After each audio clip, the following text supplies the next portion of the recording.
Hi hello welcome to Swarnateja YouTube channel. First time ఎవరైనా చూస్తున్నట్టయితే subscribe చేయండి.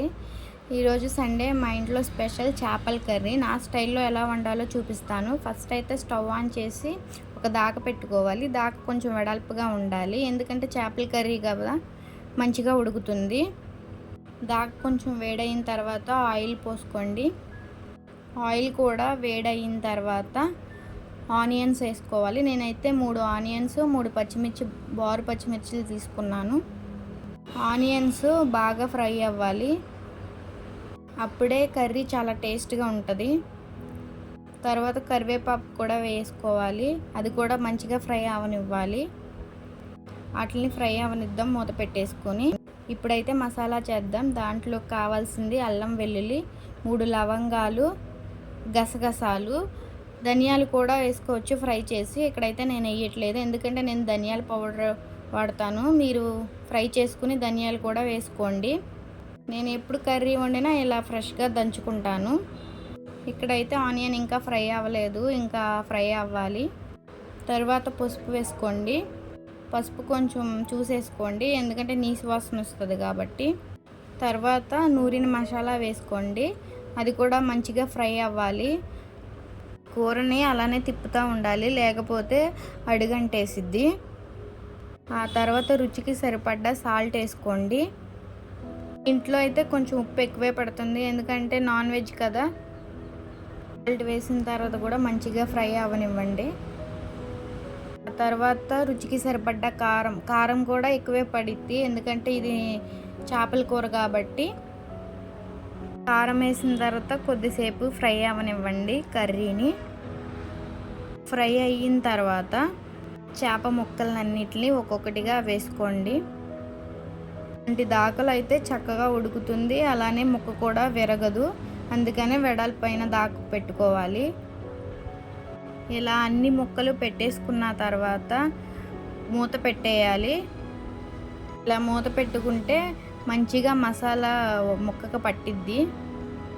ఆ తర్వాత మూత తీసి చూస్తే ఒకవైపు చక్కగా ఉడికిపోయి ఉండిద్ది. దాన్ని టర్న్ చేసుకోవాలి, ముక్కల్ని ఒకదానికి ఒకటి విరగకుండా ముక్కల్ని టర్న్ చేసుకోవాలి. ముక్కలైతే ఒకవైపు మంచిగానే ఉడికాయి, మసాలా కూడా మంచిగానే పట్టింది. అన్ని ముక్కలు కూడా తిప్పేసుకోవాలి. ఈ చేపల కూరని మట్టి కుండలో వండితే టేస్ట్ ఇంకా చాలా బాగుండిద్ది. నా దగ్గర అయితే ప్రస్తుతానికి అది లేదు, ఈసారి దాంట్లో వండి చూపిస్తాను. చేప ముక్కలు అనేవి సన్నగా కట్ చేస్తేనే మంచిగా ఉడుకుతాయి. చేప ముక్కలు కూడా నీట్గా కడుక్కోవాలి, లేకపోతే నీచు వాసన వచ్చిద్ది. ఆ తర్వాత చింతపండు నానబెట్టుకోవాలి. చింతపండు కొంచెం ఎక్కువే నానబెట్టుకోవాలి. రెండో వైపు కూడా ఉడికిన తర్వాత ఆ చింతపండు నీళ్ళు చేపల కూరలో పోసేయాలి. అయితే ఈ చింతపండు నీళ్ళే పోస్తాను, వాటర్ పోయిను, ఎందుకంటే ఆల్రెడీ ముక్క కొంచెం ఉడికిపోయింది. ఇక ఈ చింతపండు వాటర్లో ఉడకడమే. నేను చూపిస్తున్న విధంగా ముక్కల్ని తిప్పాలి, లేకపోతే విరిగిపోతాయి. ఇక్కడ నుంచి ఇంకా గట్టి యూజ్ చేయకూడదు. మూత పెట్టేసి కొద్దిసేపు ఉడకనిద్దాం కూరని. కూర అయితే మంచిగా ఉడుకుతుంది, ఇంకాస్త ఉడకాలి. ఇప్పుడే చూసుకోండి, ఉప్పు సరిపోలేదంటే ఇప్పుడే టేస్ట్ చూసి వేసుకోవచ్చు ఉప్పు. ముక్కనైతే మంచిగా ఉడకనివ్వాలి. ఆ తర్వాత కొద్దిగా జీలకర్ర పౌడర్ వేసుకోవాలి, ఎక్కువేం అక్కర్లేదు, లైట్గా చాలు. జీలకర్ర పౌడర్ ఎందుకంటే మంచి గ్రేవీ వస్తుంది. ఆ తర్వాత ధనియాల పౌడర్ వేసుకోవాలి. మీరైతే ముందే ధనియాలు ఫ్రై చేసుకుని వేసుకున్నా పర్లేదు.